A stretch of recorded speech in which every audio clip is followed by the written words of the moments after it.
I'm sure you can tell I'm very nervous because I went last.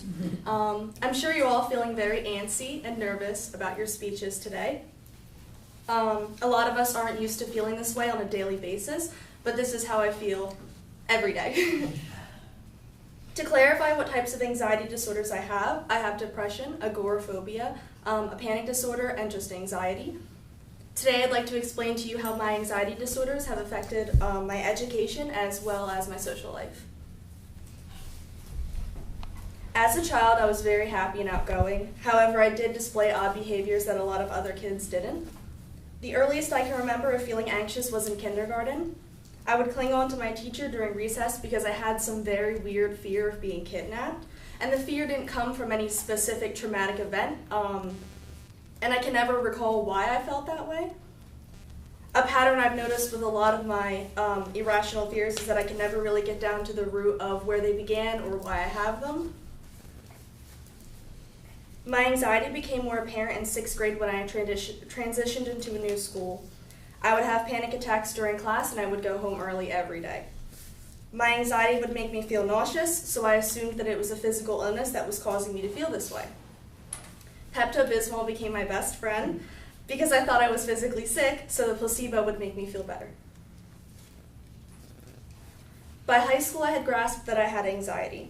I was diagnosed in 10th grade and I went on medication that made me groggy during my first class. I ended up failing that class because I was unable to focus. The symptoms of the medication for my anxiety led into my morning class, so I was exhausted, and my anxiety meds calmed me down to the point of not being able to work in class. Most days during 10th and 11th grade, I would leave, whether it would be for therapy, which I purposely scheduled during school, or because I couldn't handle being in school. And I still don't know why I couldn't handle being in school, and maybe I'll never know.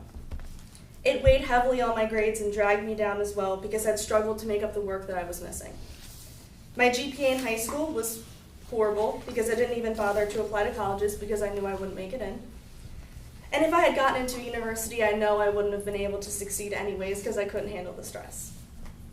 Even now, I struggle sometimes with school due to my anxiety, and I skipped last spring because I felt like I couldn't handle it. And each semester I've been at Bucks, I've only taken 3 classes at a time because I freeze up when I'm overwhelmed with work. This class and speaking to you right now is very, very difficult because of my anxiety. I'd like to explain to you how my anxiety disorders have affected my personal life as well.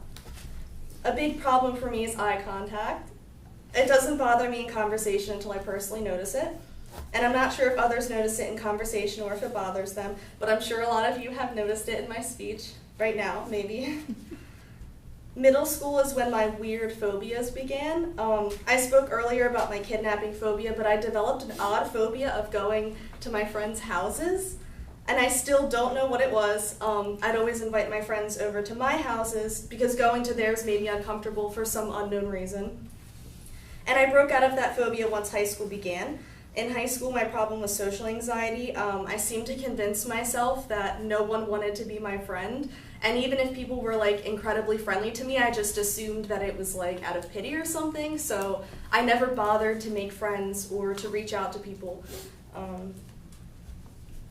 As of last year, my fear of rejection and agoraphobia have gotten particularly bad. I have a very deep problem with flaking on plans or not even making plans to begin with. I'm really afraid that the person that I hang out with isn't going to like me, or that I'll be put in an uncomfortable situation while I'm out with them, which is a very big explanation for my agoraphobia. My agoraphobia stems from my panic disorder.